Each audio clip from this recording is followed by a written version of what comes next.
So I check into the Days Inn Airport in Miami.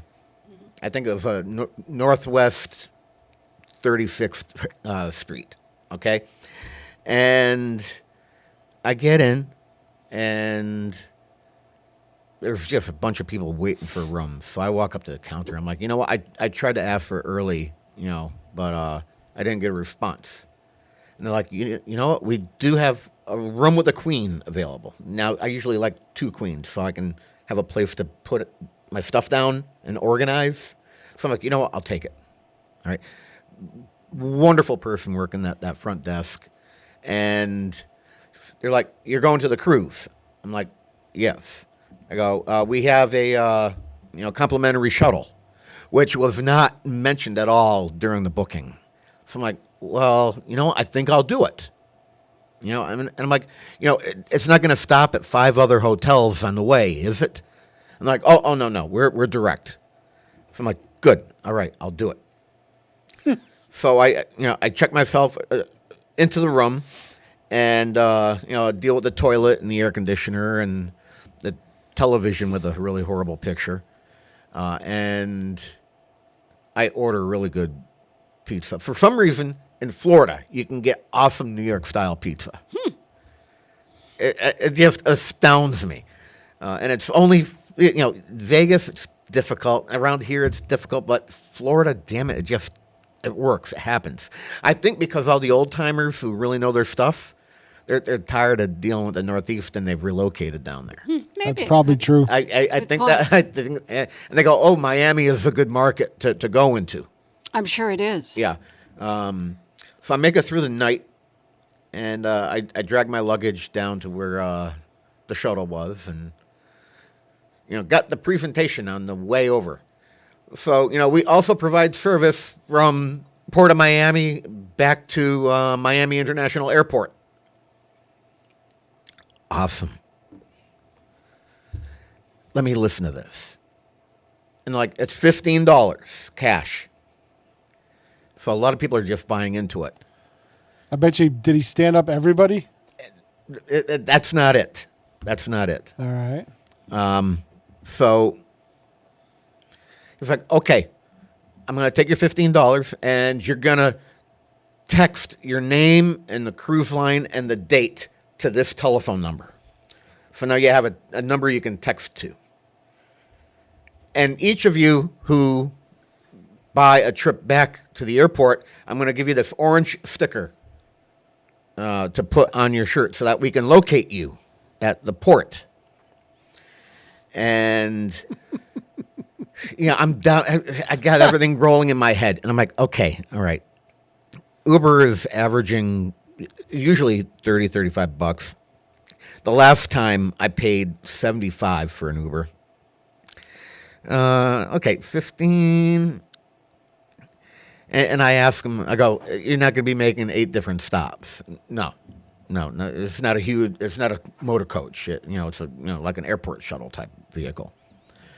So the instructions are, okay, when you arrive, you call this telephone number, and the number is on the sticker, and we will tell you where we're going to pick you up.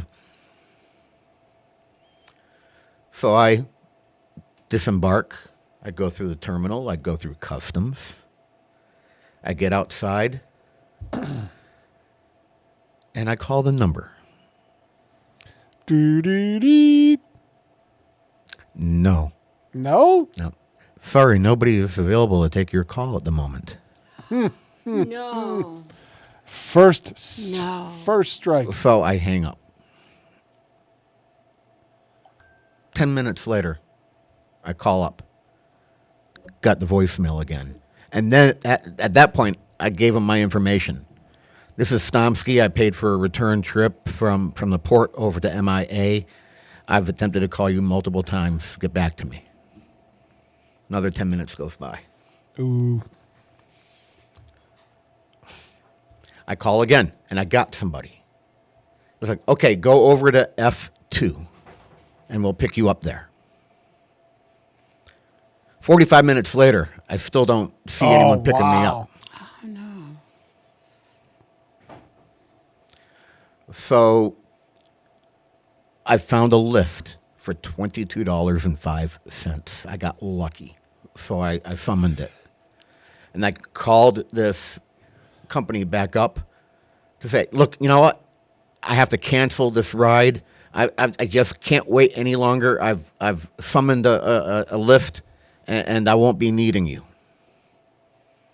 And he tries to say something. I'm like, I already called up the Lyft. Sorry, and I just hung up. I didn't want to hear anything else from him.